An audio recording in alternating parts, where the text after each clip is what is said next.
Boxingego here. If you like this video, make sure you hit the like button and also subscribe to the channel and hit the bell icon on the top of your screen to get notified when the latest new content drops. 1. Danny Garcia is a 2-1 underdog versus You Better Not Duck Me Thun, Keith One-Time Thurman. What up, Fight World? It's your boy Ego, and I'm back with some more boxing. Now, I might have to put some money on this particular fight, especially if they have Garcia as an underdog. He's not a heavy underdog, but he's enough of an underdog where you might be able to win some money. Now, I haven't dropped my official 7 reasons. I told you guys I was leaning towards Danny Garcia, but here's the thing. A lot of people get all bent out of shape. I like Keith Thurman. I've told people when Keith Thurman was the Errol Spence Jr. of the division, I felt bad for him, and I vouched for him and said people need to give him fights, things like that. But this is boxing. This is a hurt business. There ain't nothing sweet about it, and it's not a personal thing. Like, it's when I break down fights, like when I do my fight predictions, 7 reasons, it literally has nothing to do with the fighter, like as a person.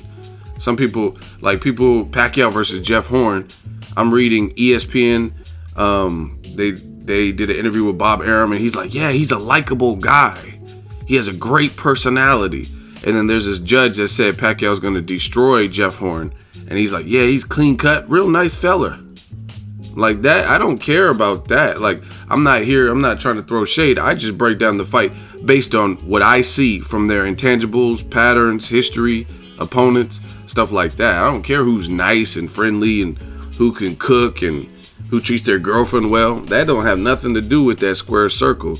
But Danny Garcia being the 2-1 underdog, I'm not really surprised. Really, because I'm just going to say this. I'm not saying if you pick Keith Thurman, you don't know shit about boxing, because he could definitely win. It's that type of fight. It's a pick'em fight. But a lot of people don't explore boxing with any level of depth, meaning like certain fighters have this stigma. Like, think about all these fighters. Danny Garcia, he's a bitch, he's a pussy, he's a cherry picker, Gift Garcia. And they say this stuff to Canelo, right? But at the end of the day, the only people that have beaten certain people like Canelo is arguably Lada, which he lost. So the only real loss was to Floyd Mayweather. The only one you could say on his box rec, hey, there's a L, there's a red mark. You know what I mean? Same thing with Danny Garcia. Yes, I get it. I thought Mauricio Herrera beat him. I was the first to tell you that in my post-fight video. This is not new to me. You know what I mean? I didn't just pick up a mic and start doing this. So I give it a fair shake. I thought in Puerto Rico, he was the favorite. He's the Puerto Rican American, and they brought Mauricio Herrera basically in there to lose. And Mauricio Herrera was game as fuck. His jab controlled the fight, and I had him winning. But in another thing, when I watched that back, at first I was like, man, that was a huge robbery. The fight, Danny Garcia showed heart because he did make it competitive in spots. I still think he didn't do enough to win. That's my opinion. But it still was a competitive fight. Even Canelo Lara, right? I had Lara winning by 1 or 2 rounds, and 117 to 111 is bullshit, but it still was a competitive fight. So to tie this back in, what I'm saying is people don't know shit about boxing in terms of they don't really analyze further than certain fighters' stigma. Like Chavez Jr. Okay, yes, lazy Chavez, he doesn't train. They go for what's obvious, if you guys get what I'm saying. Like Chavez Jr.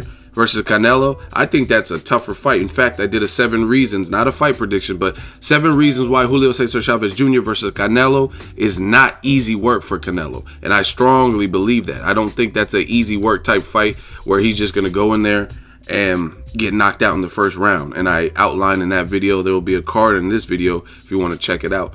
But a lot of people don't look further than the obvious. They don't really know how to break down fights. So Keith Thurman, Danny Garcia, it's anybody's fight. I'll be the first to tell you that. Keith Thurman definitely has a shot to win. He can hurt Danny Garcia. He does have power. His power carried up to 153, I think it was. He had a catchweight fight against Carlos Quintana and stopped him. So that showed me that Thurman does have power that can travel up some pounds too, because he was able to get a stoppage against a guy who's a veteran and crafty. Not a huge name, but a guy that had been in there with Berto and stuff. So it's anybody's fight. I think I'm rocking with Garcia, but you know what I mean? It could change in the weeks to come, but that's just what it is. But Garcia being a 2-1 underdog, very interesting to me. And again, I think a lot of it has to do with the obvious. Like, Danny Garcia has this notion that he's a cherry picker or he lost several fights. Keith Thurman doesn't really have that stigma, so it's easy to place your bets with Keith Thurman because that's what people look at. They look at the obvious things. They don't look at the fact that Danny Garcia, in my opinion, has faced better competition through his career entirely, or had to come from behind more times, I would say, than Keith Thurman. Keith Thurman did have to come from behind. I don't even know if it was behind, but he had to switch his game plan versus Diego Chavez. Sean Porter was a dog. But Danny Garcia has had fights like Amir Khan. He really had to make some adjustments from Amir Khan. Amir Khan was tattooing his face, blistering him with speed, like, eesh, eesh, eesh. Eesh, eesh, eesh, eesh, eesh, eesh, eesh. Eesh, eesh, eesh, eesh, eesh, eesh. And his face was getting tattooed, and he was bleeding within 2 rounds. Amir Khan's speed was on full display, and he was boxing well, looked very sharp. Danny Garcia, he was trying desperately to land that hook, and he finally got one off, and the rest was history. Round 3 and 4 was the undoing of Khan in that fight. So, to me, I've actually seen a bit more. I've seen Garcia tested a bit more, which is another reason. But I don't want to give too much away with the 7 reasons. You guys can pick whoever you want, but he is the 2-1 underdog. Danny Garcia, he said this to the press: I don't pay attention to the odds. He says, I know what I could do. I guess Vegas don't like me. That's why I'm fighting in Brooklyn. Haha. But nah, it's cool. At the end of the day, I'm not worried about that kind of stuff. It is what it is. It's a sport. People want to choose who they want to choose. My job is to get ready and win. I like that. I like that attitude. And it's the same thing when I do my 7 reasons fight predictions. People are like, oh, you're just picking the favorite. No, dummy. If I think the favorite's gonna win, I don't care. I don't even know much about sports betting. Like, oh, if I wager this much, I don't do all that. I don't even look at that. I don't care what the odds are, because if I think the favorite will win, I'll tell you that. If I don't think the favorite will win, then I won't. That's why my 7 reasons, I don't even think I've been wrong on the 7 reasons. I picked Conor McGregor over Aldo. People laughed. Oh, you're stupid. Conor ain't shit. Who's he beat? Because this was before Nate Diaz and stuff knocked him out. I told you Conor was too big at featherweight, too strong, and he was composed, confident. It was his time, right?